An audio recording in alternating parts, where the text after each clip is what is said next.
Loan بھی لے رہے ہیں اور اون بھی ٹائملی جو ہے نا وہ آپ کو وہ کوئی نہیں ہے کہ کنفرم ہے 3 مہینے آگے جائے جا رہے ہیں. جب آپ بکنگ کرانے جائیں وہ آپ کو اتنا ٹائم سنائیں گے کہ لوگ مجبوراً جو ہے وہ ان پہ دینے پہ مجبور ہو جاتے. صدر کار ڈیلر فیڈریشن شہزادہ سلیم خان نے تجویز دی ہے کہ حکومت گاڑیاں درآمد کرنے کی اجازت دے دے, مقامی کمپنیوں کی اجارہ داری ختم ہو جائے گی.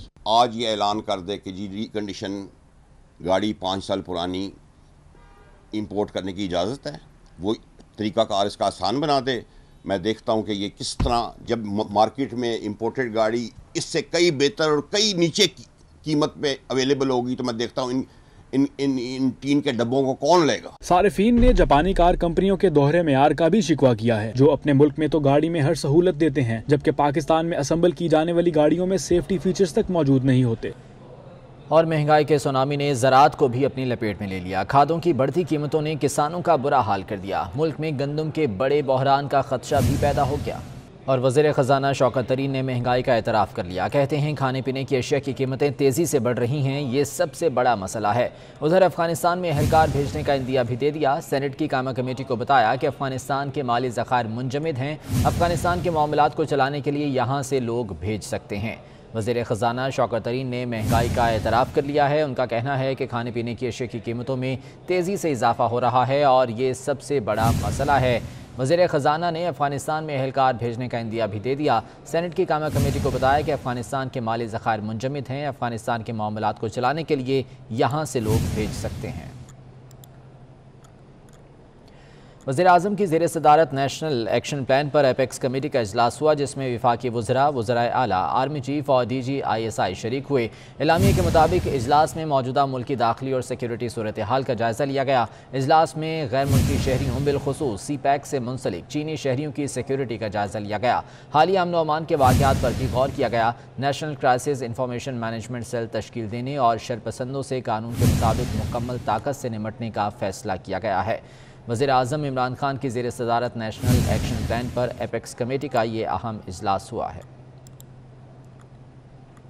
وزیر اعظم عمران خان اور army chief general Qamar Javed Bajwa کی اہم ملاقات ہوئی ہے. ذرائع کے مطابق ملاقات نیشنل ایکشن پلان اجلاس سے قبل ہوئی. ملاقات میں افغان صورتحال کے تناظر میں وزیر اعظم اور آرمی چیف کے مابین اہم معاملات زیر غور آئے. آرمی چیف نے وزیر اعظم کو ڈائریکٹر CIA سے ہونے والی ملاقات اور افغانستان میں ابھرتی ہوئی صورتحال پر امریکی نقطہ نظر سے آگاہ کیا.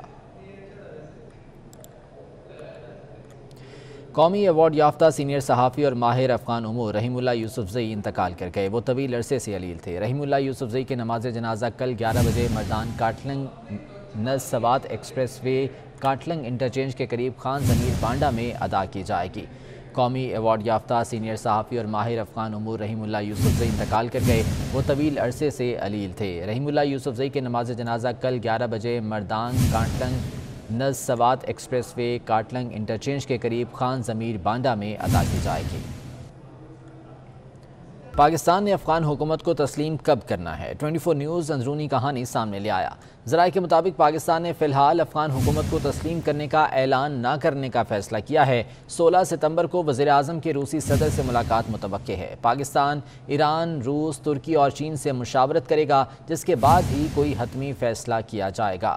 افغان حکومت کو پاکستان تسلیم کب کرے گا، اس بارے میں ابھی افغان حکومت کو تسلیم کرنے کا اعلان نہ کرنے کا فیصلہ کیا گیا ہے.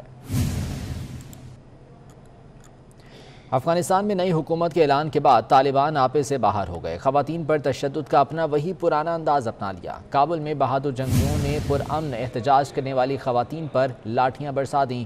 دنیا کے سامنے طالبان کا اصل چہرہ لانے والے صحافیوں کو بھی تشدد کا نشانہ بنا ڈالا.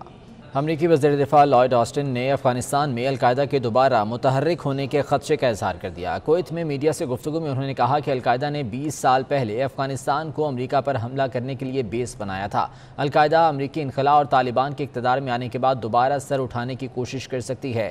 لائیڈ آسٹن کا کہنا تھا کہ ہم نے طالبان قیادت کو اپنے خدشات سے آگاہ کر دیا ہے. امید کرتے ہیں کہ وہ ایسا نہیں ہونے دیں گے.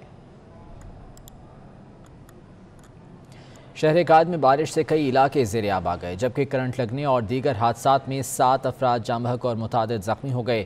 مزید جانتے ہیں اس رپورٹ میں.